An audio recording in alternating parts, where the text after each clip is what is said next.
썸네일이 제가 자극을 주려고 한 게 아니에요. 실제로 마인드 때문에 망하고 정신 안 차리고 장사하다가 다들 문을 닫고 있어요. 이 상황이 벌써 하루 이틀은 아니죠. 왜 상황은 나아지지 않을까요? 왜 계속 반복되고 썩은 마인드로 장사를 시작하고 정신을 안 차리는 걸까요? 생각해보면 저도 썩은 마인드로 장사를 시작을 했더라고요. 있는 돈 없는 돈 다 끌어다가 첫 장사를 했었는데 잘 되다가 완전히 나락으로 떨어져 버렸어요. 그래서 월 50만 원도 수입이 안 됐었고요. 보통 이렇게 되면 포기를 하거든요. 임대차 계약 연장을 할 생각을 못 하는 거죠. 그런데 이 악물고 연장을 했어요. 그리고 보란 듯이 매출도 복구했고 순이익도 복구를 하고 나서 가게를 직원한테 넘겼고요. 사실 월 50만 원도 못 벌던 그 시절에는 암흑기였어요. 의욕도 없었고 가게에 나가는 것조차 싫었죠. 그런데 무슨 생각으로 임대차 계약을 연장하고 2년만 더 해보자 라고 다짐을 했는지 지금도 의문이에요. 이런 무모한 행동에 있어서 지금 좀 돌이켜보건데 저는 온전히 모든 영향 자체가 이 마인드에서 비롯되었다라는 걸 알게 됐어요. 마인드가 썩었을 때는 다 접고 싶었지만 핑계도 많았고요. 내 잘못이 아니라 남 탓을 계속 했었죠. 심지어는 가족을 좀 탓하기도 하고요. 그런데 어느 순간 이 마인드를 바꾸니까 마인드가 바뀌니까 그게 아니더라고요. 최근에 한 출판사에서 연락이 왔는데 제 이야기를 책에 좀 싣고 싶다고 하더라고요.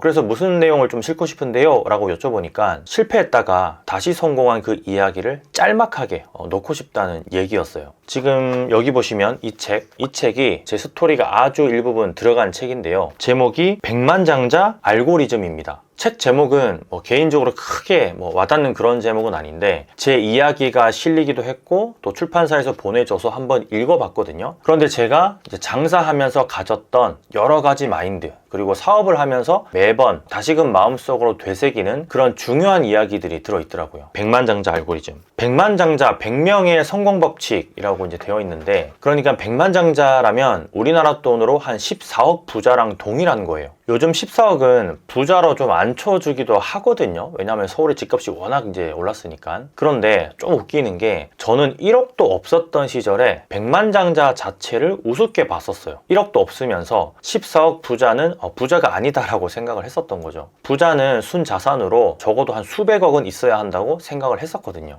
참 어리석죠. 장사로 월 수입이 50만 원도 안 되던 시절에 그런 생각을 했었으니까요. 장사 이야기로 돌아가서 저는 장사 성공을 가로막는 것들 중에 가장 큰 게 마인드라고 생각한다고 초반에 제가 짧게 이제 말씀을 드렸잖아요. 그런데 그 마인드를 보통의 자영업자는 잘 못 받아들여요. 예전에 저처럼 말이죠. 이 마인드를 생각의 구조로 좀 이해를 하면 쉬운데요. 이게 어떤 의미인가 하면은 생각의 구조가 어떻게 되어 있냐에 따라서 나의 선택이 결정된다고 보면 돼요. 그러니까 어떤 생각의 구조를 가지고 있느냐에 따라서 내가 하는 선택이 매번 달라지고 그 선택에 따른 결과로 우리는 지금 살아가고 있는 거예요. 모든 선택의 결과는 오롯이 내가 책임져야 되고 감당해야 되는 것들이기도 하고요. 즉 나의 생각의 구조가 잘 짜여져 있어야 올바른 선택을 하겠죠. 이 썩어 빠진 마인드는 당연히 생각의 구조도 별로일 거고 정신 못 차리고 장사를 하게 되는 거고요. 모든 선택이 썩어 빠질 게 분명하니까요.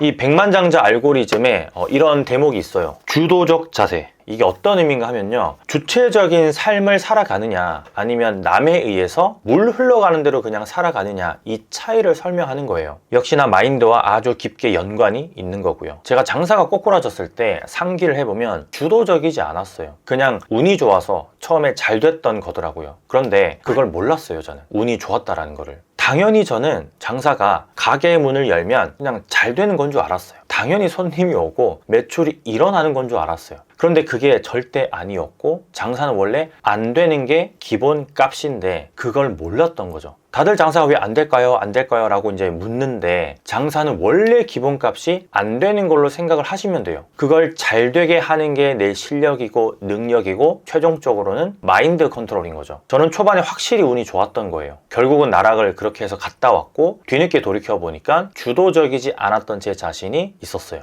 그 시절에 물 흘러가는 대로 그냥 그렇게 살았던 거죠. 장사도 그렇게 하고 삶을 살아가는 자세조차도 그렇게 살았던 거죠. 후에 이제 주도적으로 좀 바뀌고 나서는 많은 상황이 좀 변화됐어요. 내 생각의 구조를 주도적으로 바꿨고 그 생각의 구조에서 나오는 선택은 꽤 좋은 선택을 많이 하게 되더라고요. 지금의 제가 있는 것처럼요. 예전에는 제가 남 탓을 많이 했다고 했잖아요. 나라 탓도 하고 그때 당시에 그 정부 탓도 하고 날씨 탓도 하고, 그런데 그게 어떻게 보면 내가 선택한 모든 것의 결과물이더라고요. 장사를 시작할 때부터 선택한 모든 것들. 그런데 그걸 남 탓만 계속하고 있었으니까 잘 될 수가 없었죠, 당연히. 이 이야기는 조금 이제 뼈아픈 이야기일 수 있는데요. 지금 우리 현재 자신의 모습은 모두 다 자기 자신이 선택한 결과물이에요. 누구 탓도 사실은 할 수 없어요. 뭐 팔다리 멀쩡하고 말도 하고 들을 수 있고 볼 수 있다면 나머지는 모두 나의 선택에 의해서 지금껏 만들어져 왔다라는 거죠. 주도적이지 않았을 때는 사실 장사에 대한 공부를 전혀 하지 않았어요. 장사는 그냥 장사로만 생각을 했었죠. 하지만 주도적이 되고 나서는 장사 공부만 했어요. 이게 가장 중요하고 급했으니까요. 많은 사람들이 중요하고 급한 일을 하지 않고 급한 일을 먼저 처리하는 습관을 가지고 있거든요. 저는 이때부터 중요한데 급한 일을 항상 우선순위에 배치하고 처리를 하면서 그렇게 살아왔어요. 그리고 그 다음이 이제 급한데 중요하지 않는 일이고요. 여기서 포인트는 급한데 중요하지 않은 일은 위임을 해야 돼요. 그리고 이제 세 번째가 급하진 않은데 중요한 일. 이건 매일매일 조금씩 할 수 있는 것들이 대부분이에요. 이를테면 지금의 저를 좀 상기를 해보면 책 쓰기 같은 거죠, 저한테. 급하진 않지만 중요한 일이기 때문에 매일매일 하는 겁니다. 그리고 급하지도 않고 중요하지도 않은 일은 시간이 남을 때 그때만 합니다. 이렇게 주도적으로 행동을 하면서 일의 우선순위도 정하게 됐고 예전보다는 차곡차곡 무언가 내가 하는 일이 좀 쌓이는 느낌을 받았어요. 좋은 선택을 많이 하게 되니까 그 성과가 조금씩 나기 시작하더라고요. 장사를 할 때 매일 마시던 술도 일주일에 한 번으로 좀 줄여야 됐었는데 그게 공부를 하기 위해서였어요. 술 먹은 다음 날은 이게 공부가 안 되더라고요. 담배도 역시나 저는 지금 이제 끊었는데 담배를 굳이 뭐 끊어야 될까? 그런 생각까지도 했었음에도 불구하고 어쨌든 끊게 됐는데 그게 담배가 스트레스를 해소하는 게 아니고 스트레스를 더 준다라는 걸 알게 됐어요. 내가 펴야 될 타이밍에 피지 못하니까 스트레스가 쌓이고 불안해지고 그렇더라고요. 그리고 이렇게 이제 확보한 시간에 공부를 하고 이렇게 유튜브도 시작해서 사업까지 단계별로 밟아온 거죠. 이 백만장자 알고리즘,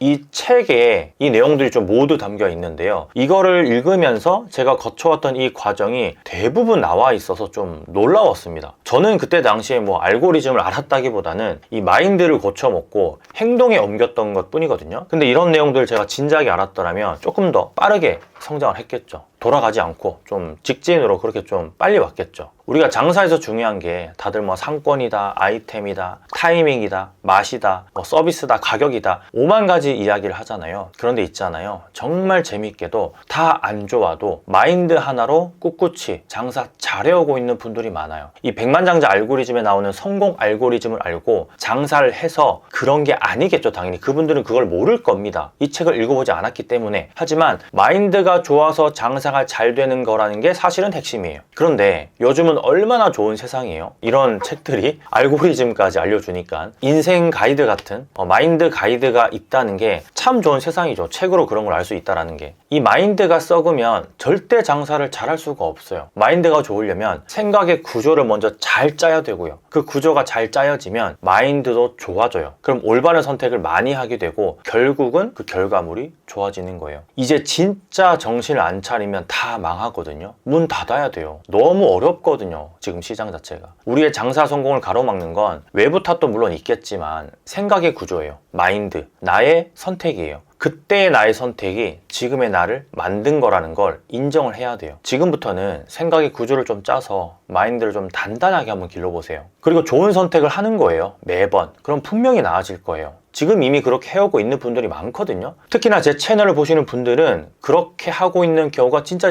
많아요. 힘들어도 포기하면 안 돼요. 다시 일어설 수 있어요. 실제로 제 채널을 보시면서 좋아진 케이스들이 진짜 많은데 그분들은 댓글로 좀 알려주시면 좋을 것 같아요. 힘든 분들한테 아주 큰 도움이 될 거예요. 그리고 이 영상으로나마 조금이나마 도움이 되면 좋겠어요. 제가 보답은 항상 좋아요로 받는 거 아시죠? 좋아요 한 번씩 눌러주시고요. 혹시 실패해서 재기하신 분들이 이 영상을 보셨다면 댓글로 좀 알려주시면 감사하겠습니다. 많은 분들한테 큰 용기 그리고 힘이 될 거예요. 그리고 나는 실패자야. 실패했어. 나는 장사 진짜 폐업해야 돼. 이제 포기해야 돼. 이렇게 생각하시는 분들이요. 그거 엄청나게 큰 실패 아니에요. 다시 일어설 수 있고 다시 할 수 있습니다. 힘내시고요. 오늘도 많이 판 하루 되시길 바랍니다. 건프로였습니다. 많이 파세요. 들어갈게요.